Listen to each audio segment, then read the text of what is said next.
ஓம் சக்தி. சக்திகள் அனைவருக்கும் என்னுடைய அன்பான வணக்கம். சக்திகளே, நேற்று இந்த டெங்கு காய்ச்சலுக்கு அகண்டம் ஏற்றி அதுக்குள்ள 3 வேப்பிலை போட்டு அதை எடுத்து சாப்பிடுன்னு சொன்னேன் இல்லைங்களா? அப்படி இந்த வீட்டு அகண்டம் ஏற்றும் பொழுது எத்தனை நாளைக்கு ஏற்றுறது அப்படி அப்படின்லாம் உங்களுக்கு சந்தேகம் வரும். உங்களுக்கு தேவைப்படுற நாள் வரைக்கும் ஏற்றிங்க. 5 நாள் அல்லது 3 நாள் 9 நாள் எப்படி சௌகரியமோ அப்படி நீங்கள் வச்சுக்கோங்க உங்களுக்கு தகுந்த மாதிரி. அடுத்த சக்தியில் அதில் இடையில வந்து அந்த விளக்கு குளிந்து போச்சுன்னா தவறு இல்லை. நீங்கள் பார்க்குறப்ப அது மீண்டும் அதை பருத்தி திருஷ்டி கழிச்சிங்கன்னா போதும். எலுமிச்சம்பழம் திருஷ்டி கழிச்சா போதும், எந்த பிரச்சனையும் இல்லை சக்தியில். அடுத்த சக்தியில் நம்ம கோயம்பேடு தொண்டர்கள் என்ன பண்ணாங்கன்னு பாருங்கள். அங்கே காய்கறி கடை வச்சிருக்கிற ஒரு பெண் மிகவும் கோபக்காரி. யாரோடவா சண்டைக்கு போயிட்டே இருப்பான். என்னாலும் சண்டை போடுறதா அவருக்கு வேலையே. அந்த மாதிரி ஆள்.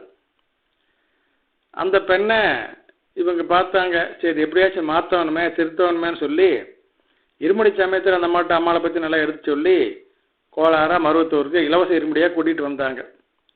இருமுடி செலுத்திட்டு போன பின்னாலேங்க அந்த பெண்ணா இது அப்படின்னு எல்லாரும் அதிசயப்படும் அளவுக்கு அந்த அம்மா இருக்கிறடம் தெரியாமல் ரொம்ப அமைதி ஆயிட்டாங்க. எப்படி பார்த்தீங்களா? இந்த இன்னல் தீர்க்கும் இருமுடி யாரை வேண்டுமானாலும் சரிப்படுத்திடும். உங்களுடைய எந்த பிரச்சனைகளாக இருந்தாலும் சரிங்களே, இருமுடி செலுத்தினா போதும். அதெல்லாம் அம்மா பார்த்துக்கு. அம்மா சொல்லியிருக்காங்க இல்லைங்க, 21 இருமுடி 21 22 இருமுடி செலுத்தியவர்களுக்கு உன் எதிரில் வருகின்றவன் நல்லவனா இல்லை கெட்டவனா என்பது உனக்கு தெரியும் அப்படிங்கிறது அம்மாவுடைய அருள்வாக்குங்க. அதனால் நம்ம தொடர்ந்து இருமுடி செலுத்திட்டு இருக்கோனுங்க. நிறைய சக்திகள் வந்து 3 வருஷம் செலுத்தினா போகுது அப்படின்னு நினச்சிக்கிறாங்க. அதே மாதிரி 3 வருஷம் செலுத்தி நின்றுக்கிறாங்க. அப்படிலாம் இல்லைங்க. உறுதியான சக்திகள் நிறைய பேர் வர்றதே இல்லை. அதுவும் தவறு. உயிர் உள்ள வரை நம்ம இருமுடி கூட செலுத்திட்டே இருக்கணும். ஒவ்வொரு இருமுடிக்குமே ஒவ்வொரு பலனை அம்மா கொடுத்துட்டே இருக்கிறாங்க. நம்ம ஆன்மாவை அம்மா உயர்த்துக்கிட்டே இருக்கிறாங்க. ஆன்மீகத்தில் பல படிகள் நம்ம கண்டிப்பாக நிச்சயமாக முன்னேற முடியும். எல்லாம் அம்மா வந்துங்க சொல்லாமலே செய்கிறாங்க. எப்படி தெரியுங்களா?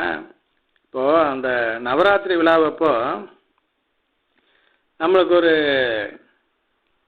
பாசியில் செஞ்ச ஒரு காப்பு கொடுத்தாங்க. நம்ம எல்லாரும் அதை 3 நாள் 5 நாள் கையில் போட்டிருந்தா அப்புறம் அதை கழட்டி அம்மா கழுத்தில் போட்டிருக்கிறோம் இல்லைங்களா? அது ஏதோ சாதாரண விஷயம் நம்ம நினைக்கிறோம்.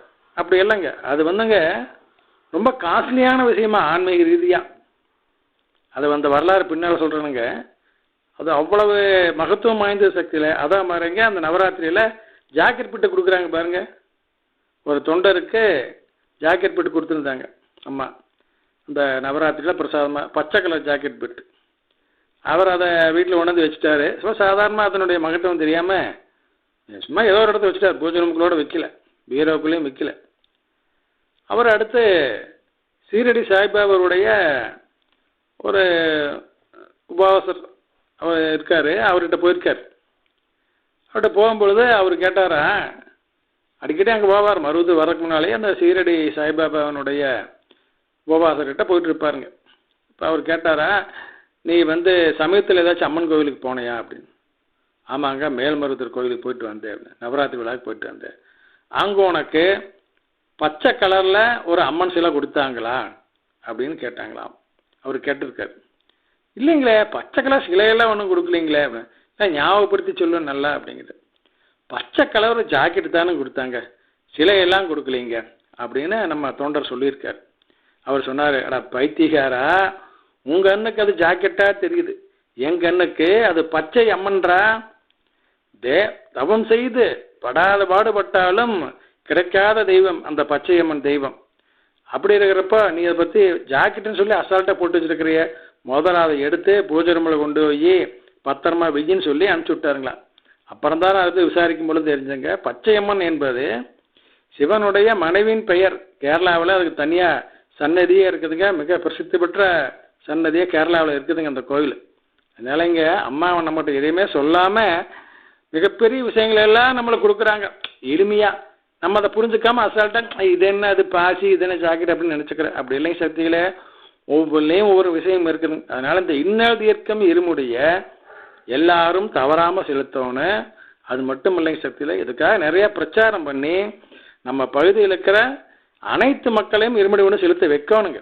எங்கிட்ட எல்லாம் அம்மா சொல்லிக்கிறாங்க, ஒரே ஊரில் மொத்தமாக இருமுடியை கூட்டிகிட்டு வர்றதை காட்டிலும் அதுவும் நல்லது செய்யி. அதுபோக பெருமுயற்சி செய்து இது வரைக்கும் வராத இடத்துல இருந்து ஊருக்கு ஒரு இருமுடியாவது கூட்டிக்கிட்டு வா அப்படின்னு அம்மா சொன்னாங்க. அந்த ஒரு இருமுடி வச்சு அந்த ஊரை நான் காப்பாற்றி விடுகிறேன் அப்படின்னு அம்மா சொல்லிக்கிறாங்க சக்திகளை. அதனால இன்னும் காலம் நெருங்கிருச்சு இருமுடி செலுத்துறதுக்கு. அதனால இந்த இன்னல் தீர்க்கும் இருமுடியில் நம்ம எல்லாரும் நல்ல முறையில் தொண்டு செஞ்சு நம்முடைய இன்னல்கள் எல்லாம் போக்கி நிம்மதியாக இருக்கலாம் சக்திகளை. ஓம் சக்தி.